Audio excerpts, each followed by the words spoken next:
Jumpa lagi dengan saya Muhammad Keci pada hari Jumat tanggal 20 Agustus 2021. Assalamualaikum warahmatullahi wabarakatuh. Alhamdulillah Yesus Rabbil Alamin.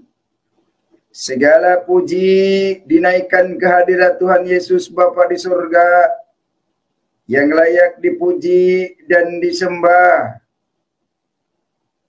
Dalam kesempatan ini, surat 43 Al-Zuhruf ayat yang ke-36. Bismillahirrahmanirrahim. Bismillah, Bismi Yesus Rahmanirrahim.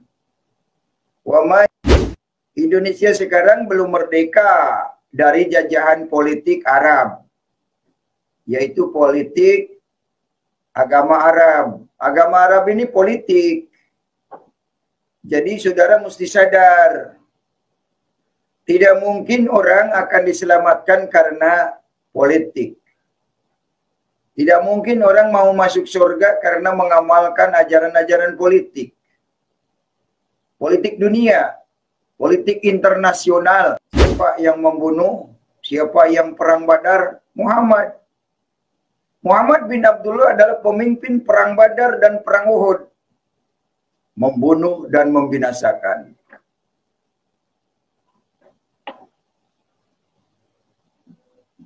Jelas ya, pembunuh adalah iblis. Saya tidak berbicara agama Islam, saya tidak berbicara agama Kristen. Saya berbicara orang yang akan masuk neraka adalah gara-gara kesombongan. Siapa yang sombong? Tentu orang yang disertai jin. Siapa yang disertai jin? Menurut Quran surat 72 ayat 19, namanya Muhammad. Muhammad ini dekat dengan jin. Muhammad ini dikerumuni jin. Muhammad ini tidak ada ayatnya dekat dengan Allah. Kebenaran ini harus disampaikan. Orang yang dekat dengan jin dibilang dekat dengan Allah, berarti Allahnya jin. Tidak ada ayatnya Muhammad dekat dengan Allah. Yo, siapa ustadz yang bisa menyanggah Muhammad Kece? Yo, siapa ustadz yang bisa menampilkan bahwa Muhammad dekat dengan Allah? Di Quran ini banyak perintah membunuh. Karena saya tahu Islam akan membawa manusia ke neraka sebanyak mungkin. Assalamualaikum warahmatullahi wabarakatuh. Bismillah walhamdulillah. Wassalatu wassalamu ala rasulillah wa ala alihi wa sahbihi wa mawalah. Amma ba'd. Faya ibadallah ittaqullah haqqa tuqatih wa la tamutunna illa wa antum muslimun. Wa qala Allah ta'ala fil kitabil azizil karim. A'udzu billahi minasyaitonir rajim. Bismillahirrahmanirrahim. Ya ayyuhallazina amanu taqullaha haqqa tuqatih wa la tamutunna illa wa antum muslimun. Ma'asyiral muslimin wal muslimah, rahimakumullah dimanapun saudara-saudaraku berada. 2 hari yang lalu kita digemparkan dengan berita terkait dengan penodaan penistaan terhadap agama Islam yang dilakukan oleh sosok pribadi yang bernama Kece atau Kece.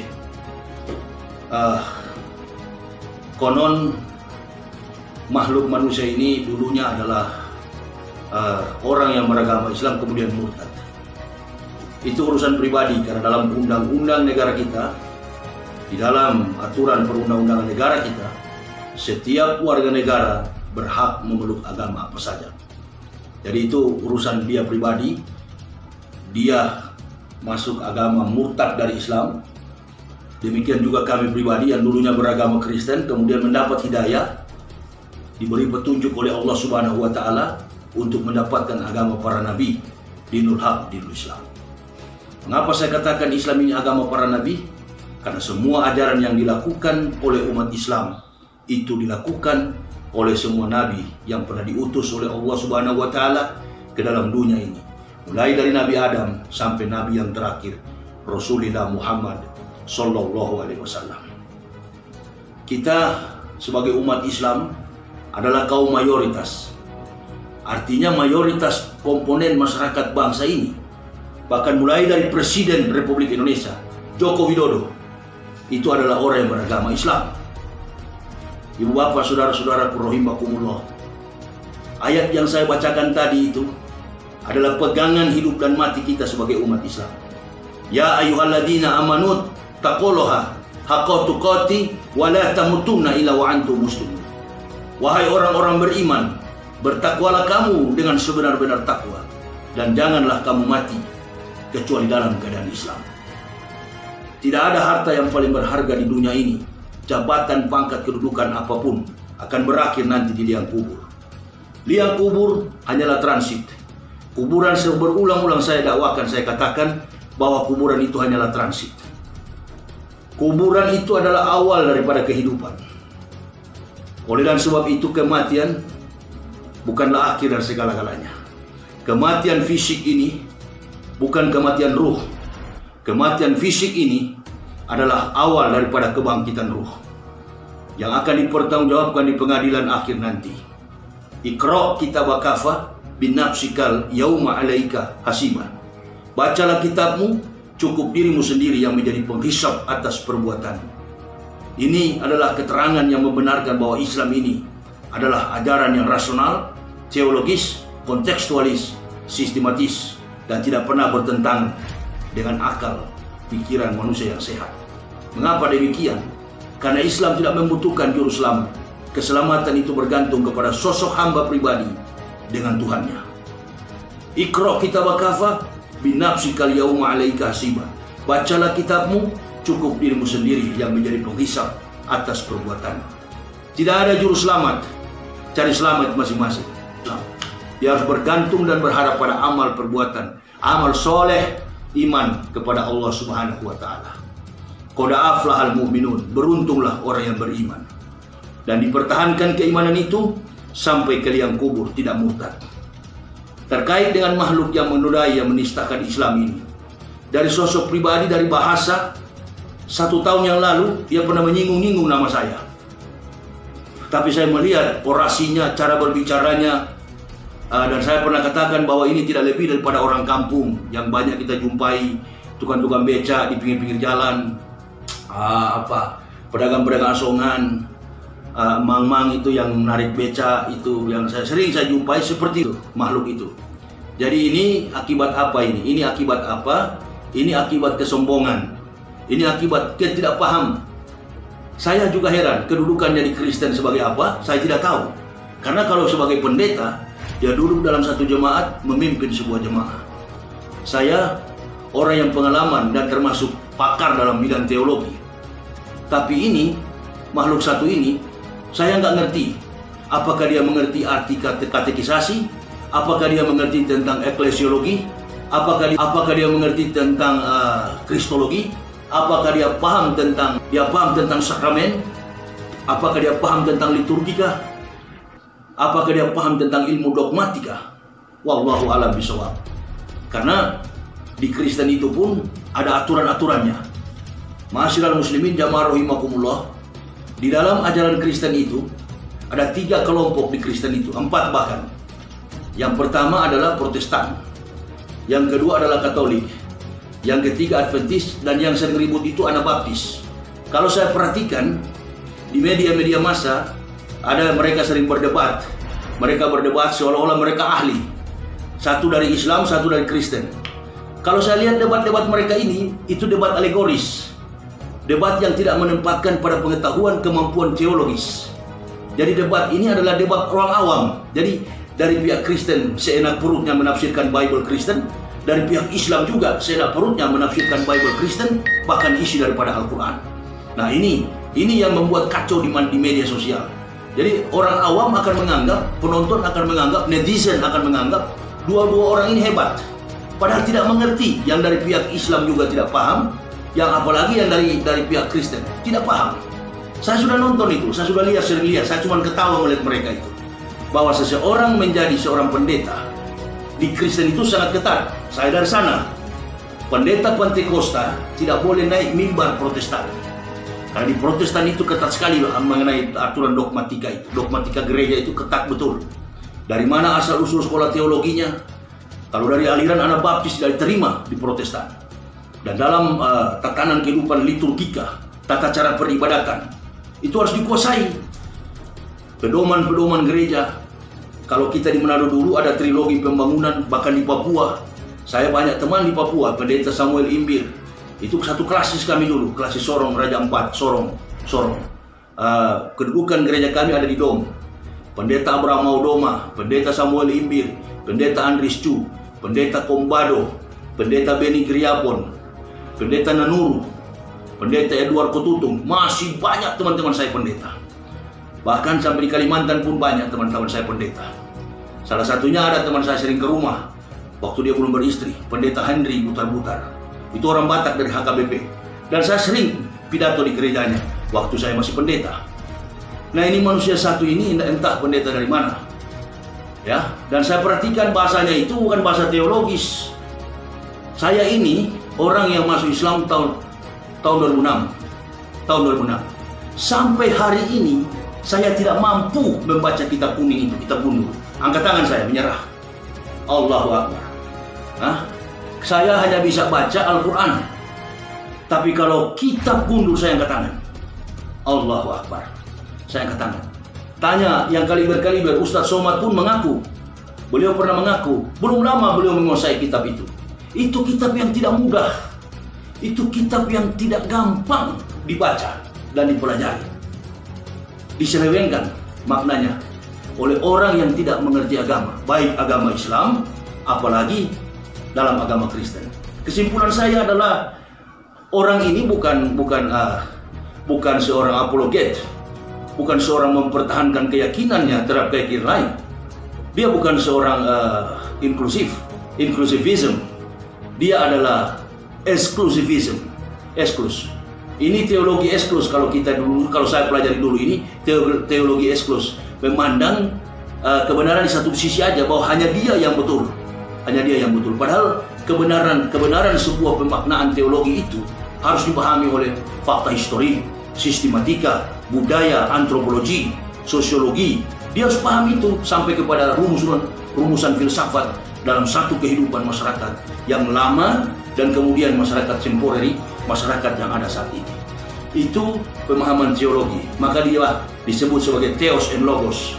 Theos itu artinya Tuhan, pencipta. Logos itu artinya kata-kata, firman.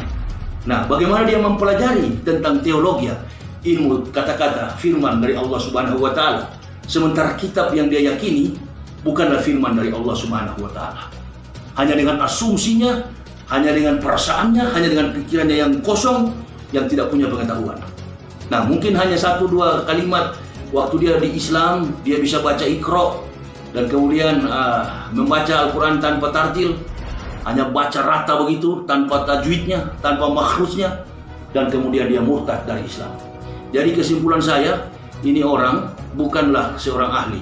Ini orang ini adalah provokator, ingin mengadu domba antara umat Kristen dan umat Islam. Saya terkenal keras di Indonesia. Saya terkenal keras dalam mempertahankan keimanan Islam. Kenapa? Karena saya masuk Islam bukan orang Islam yang Islamkan. Kami masuk Islam atas petunjuk hidayah dari Allah Subhanahu wa Ta'ala, membaca rangkaian kebenaran Kitabullah Al-Quranul Karim, dan saya mengakui bahwa Al-Quran itu adalah firman Allah Subhanahu wa Ta'ala yang pernah dibawa oleh para nabi, disempurnakan oleh Rasulullah Muhammad Sallallahu Alaihi Wasallam. Beruntunglah ibu bapak saudara-saudaraku yang beragama Islam. Saya manusia yang keras dalam mempertahankan keyakinan, tapi nanti di Islam inilah hati saya terbuka, hati saya tenang. Kami sekeluarga, apapun yang terjadi dalam hidup kami, susah atau senang, hidup ataupun mati, la ilaha illallah Muhammad Rasulullah yang menjadi pegangan di dalam kehidupan kami.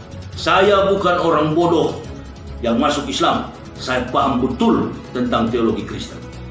Kemampuan saya dalam bidang itu, tanyakan kepada pendeta-pendeta top, pendeta-pendeta senior yang di Sorong.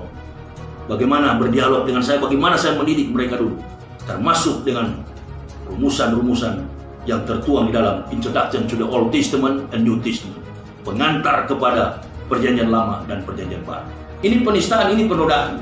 Kami para mu'alaf yang dari kami para muhtadin, orang-orang yang diberi petunjuk masuk Islam, nggak pernah menyinggung fisik daripada Tuhannya Kristen. Nggak pernah.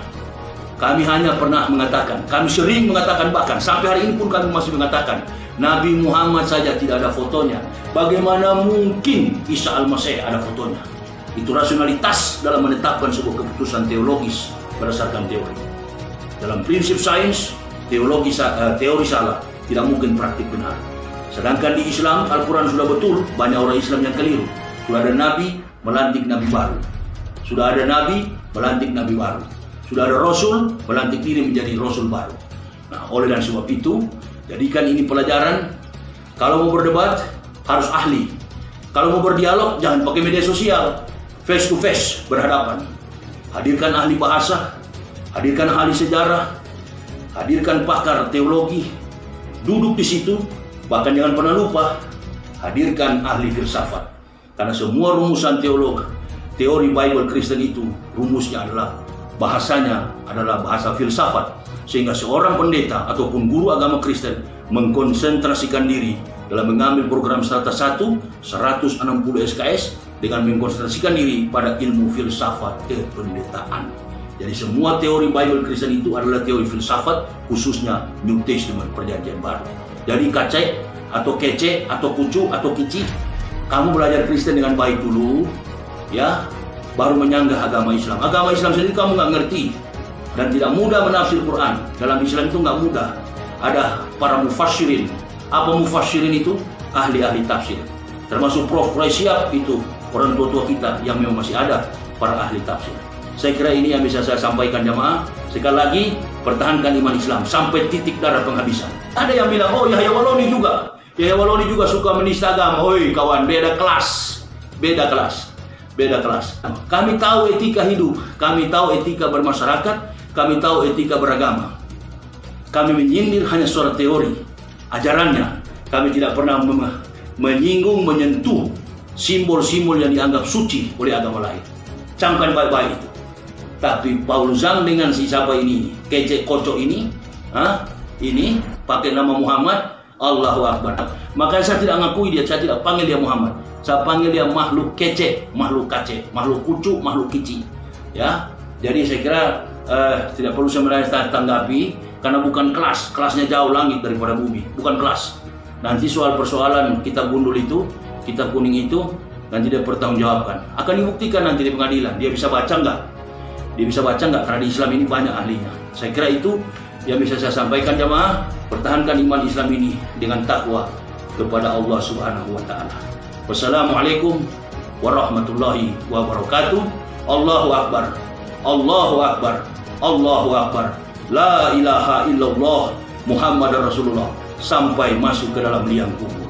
Amin, amin ya Allah, ya Rabbal Alamin.